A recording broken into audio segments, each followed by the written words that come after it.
Welcome to the World of Saxophones, with your host, saxophone expert Rheuben Allen, presented by RheubenAllen.com and worldofsaxophones.com. In these videos, we'll cover unusual saxophones, original saxophones, modern saxophones, and everything in between. In this video, Rheuben talks about the different types of saxophone tone holes. Hi guys, tonight I'd like to talk to you about the types of tone holes on the saxophone. There are basically four. The first one and the most common is called the drawn tone hole. Now this tone hole is actually part of the brass. What they do is they cut an oblong tone hole in here, put a tool in there and pull it through, and it draws it out and makes the tone hole. The only disadvantage to a drawn tone hole, and everybody likes it because it vibrates with the metal because it is part of the metal. The only disadvantage is it can only be so tall. So sometimes if you need a little taller tone hole, you can't get it on a drawn tone hole. But 90% of all saxophones are made with drawn tone holes.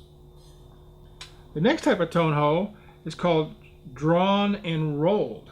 Now Kahn was very famous for the drawn and rolled tone hole. So basically they draw it just like this, it comes out, and they roll the lip back over, so it's a rolled tone. So what that does is gives you a much more even surface for the pad to seat against. So the pad tends to stay seated much better on the drawn and rolled tone hole. Now the next one is a drawn, looks just like a rolled tone hole, but it's actually drawn and then soldered on a ring. And Kyleworth was very famous for doing that. That was the way they made their rolled tone holes.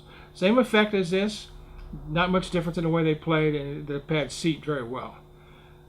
The fourth one is the soldered on tone hole. Now, the soldered on tone hole, they simply make a big hole like this. They make a tone hole, which is a separate, completely separate piece. Then they solder the tone hole to the body. Now people that complain about the soldered on tone hole are people that think that by having the all that extra solder on it, it changes the way it vibrates. Hard to prove because you can't make a horn with a rolled tone hole and then take it apart and solder it and have a guy play it in 5 minutes. So you can't really tell. Very hard to tell if that's true or not. So those are the basic four kinds of tone holes. The drawn tone hole, which has a kind of a sharp edge. The drawn and rolled tone hole, which is by Kahn and the older horns. Then there's the drawn tone hole with a ring solder on it. And the soldered tone hole.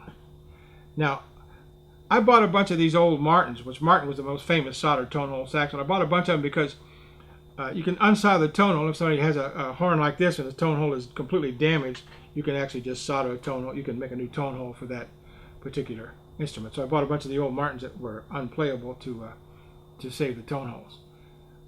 And that's pretty much the four kinds of tone holes actually. Thank you so much.